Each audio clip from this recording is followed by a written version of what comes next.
লাহৰীঘাটত AIUDF দলে বজালে নিৰ্বাচনী ৰংশিঙা।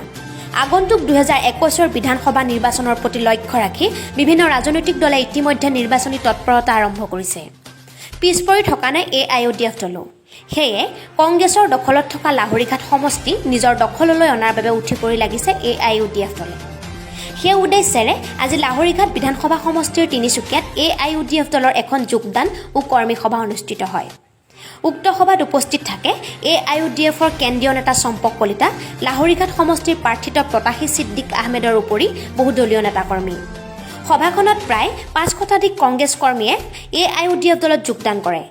যোগদান কাৰ্যসূচীত AIUDF নেতা চম্পক কলিতাই বিজেপি RAS-ASক তীব্ৰ সমালোচনা কৰাৰ লগতে AIUDF দলে 2021 নিৰ্বাচনত আশানুৰূপ ফলাফল দেখুৱাবলৈ সক্ষম হ'ব বুলি মন্তব্য প্ৰকাশ কৰে।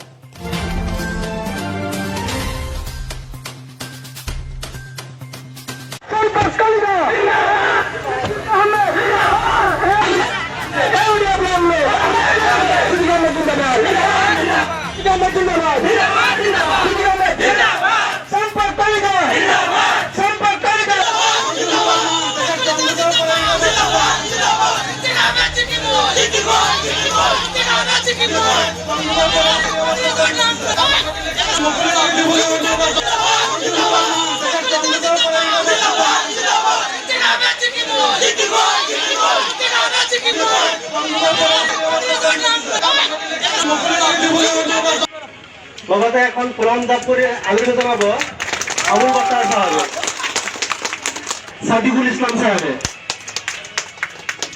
মৌলিকগঞ্জ জিলাৰ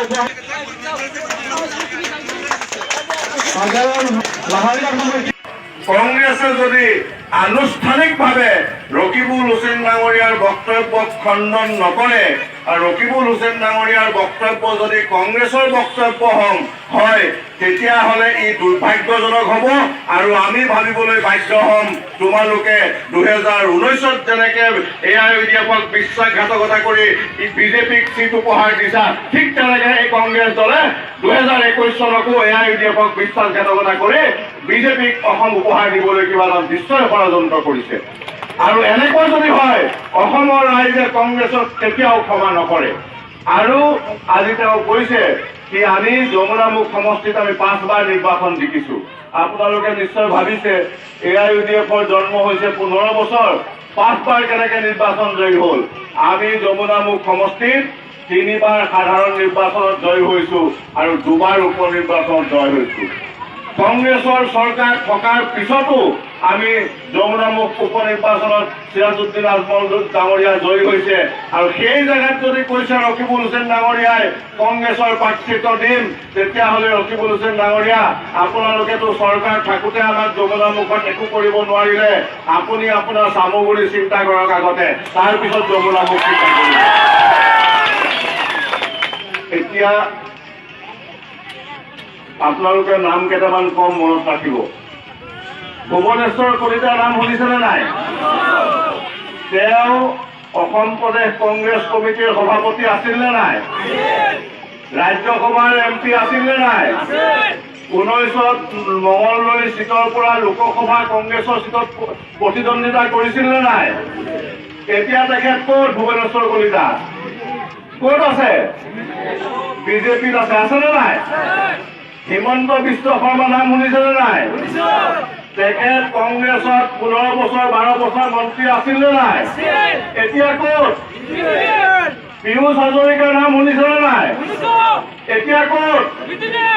জয়ন্ত মল্লৰ নাম শুনিছেনে নাই? এতিয়া ক'ত? পল্লৱ লোচনৰ নাম শুনিছেনে নাই? এতিয়া ক'ত? এই যিমান মই নাম গালো আৰু এনেকুৱা ঢেৰ নাম আছে যিবিলাক লোক আজি 4.5 বছৰ 5 বছৰ আগলৈকে কংগ্ৰেছত আছিল আৰু এতিয়া সকলো মানুহ গৈ পেলাই বিজেপিত আছে, বিজেপিত তেওঁলোকে নেতৃত্ব লৈ আছে। সেইকাৰণে ৰকিবুল হুছেইন ডাঙৰীয়া, তোমালোকৰ বন্ধুহে কংগ্ৰেছত আছে, তোমালোকৰহে কংগ্ৰেছৰ বন্ধুত্বহে বিজেপিৰ লগত আছে, UDFৰ নাই। কাৰণ গোটেই অসমত জিলা পৰ্যায়ৰ পৰা কেন্দ্ৰীয় পৰ্যায়লৈকে এজনো UDF নেতা আজিলৈকে বিজেপিত যোৱা নাই। গৈছে নেকি? তেতিয়াহ'লে কংগ্ৰেছৰ সম্বন্ধ বিজেপিৰ লগত আছে নে নাই? UDF আৰু বিজেপিৰ কিবা মিত্ৰতা আছে নেকি নাই? এইয়া শুনক ৰকিবুল হুছেইন ডাঙৰীয়া, সাধাৰণ ৰাইজেও জানে। সেইকাৰণে আজি AIUDFৰ অক্সিজেন লৈ যিটো ৰাজনৈতিক দল অলপ জীয়াই থাকিব বিচাৰিছে, তোমালোকৰ গাত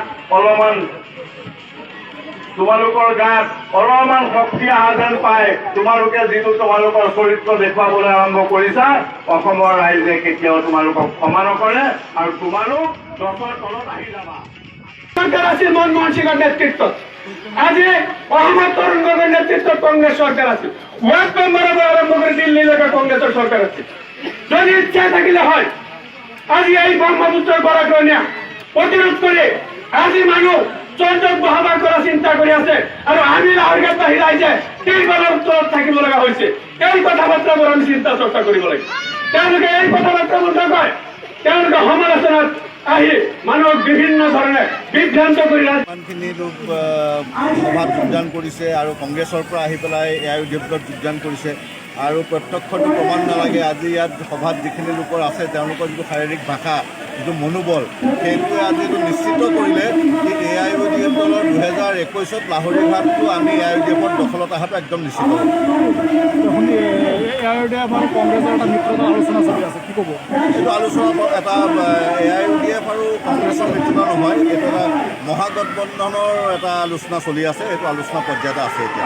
ৰকিবুল হুছেইনে যদি যোৱাকালি এইটো কথা কৈছে, তেতিয়াহ'লে আমি কিন্তু 19ত কংগ্ৰেছে যিটো AIUDFৰ লগত কৰিলে আৰু ৰকিবুল হুছেইনৰ বক্তব্যটো যদি কংগ্ৰেছৰ বক্তব্য হয়, তেতিয়াহ'লে আমি 19ৰ পুনৰাবৃত্তি বুলি ভাবিবলৈ বাধ্য হ'ম। আৰু অসমৰ জনসাধাৰণে এইটো যদি হয়, তেতিয়াহ'লে কংগ্ৰেছক কোনো ধৰণে ক্ষমা নকৰে। আৰু আজি আপুনি দেখিলে লাহৰীঘাট সমষ্টিত কংগ্ৰেছ শূন্য হৈ গ'ল। আৰু ৰকিবুল হুছেইনৰ বক্তব্যটো যদি সঁচাকৈ কংগ্ৰেছৰ বক্তব্য হয়, তেতিয়াহ'লে অসমত কংগ্ৰেছ শূন্য হৈ যাব। চাওক, এতিয়া অসমত যিবিলাক বিষয় আছে, ইছ্যু আছে, যেনেকৈ আনএমপ্লয় ইছ্যু, বানপানী ইছ্যু, গৰাখহনীয়া ইছ্যু, কাৰ ইছ্যু, NRCৰ ইছ্যু, জাগিৰোড আৰু 5 গ্ৰাম কাছাৰ পেপাৰ মিল বন্ধ হৈ গ'ল, আৰু আপোনাৰ আনপ্লেন লকডাউনৰ কাৰণে অসংগঠিত যিখিনি ছেল্ফ এমপ্লয়ী আছিলে, স্বনিয়োজন যিখিনি আছিলে, সেই কমৰ ভাঙি গৈছে, অৰ্থনৈতিক অৱস্থা খুব বেয়া। এই সমস্যাখিনি যদি আমি ইলেকশ্যনলৈকে পাব্লিক ডিছকোৰ্চত ৰাখিব পাৰোঁ, অসমৰ পৰা বিজেপি বিদায় হ'ব। সেইকাৰণে RSS বিজেপিয়ে এটা কৌশল কৰি, সোঁপন্থী ৰাজনৈতিক দলবিলাকৰ যিটো গোটেই পৃথিৱীত এটা কৌশল, নন ইছ্যু এটা ইছ্যু কৰি সাম্প্ৰদায়িক মেৰুকৰণ কৰাৰ যিটো চেষ্টা কৰিছে, কিন্তু আজি অসমৰ নাগৰিক, অসমৰ জনসাধাৰণ বহুত জ্ঞানী গুণী, তেওঁলোকে কিন্তু 21ৰ নিৰ্বাচনত বিজেপিৰ এই চল চাতুৰি বুজি পাইছে আৰু অসম বিৰোধী বিজেপি RSSক অসমৰ পৰা চিৰবিদায় দিব। লাহৰীঘাটৰ পৰা আৰিফুল ইছলামৰ ৰিপৰ্ট, প্ৰতিদিন লাইভ আছাম।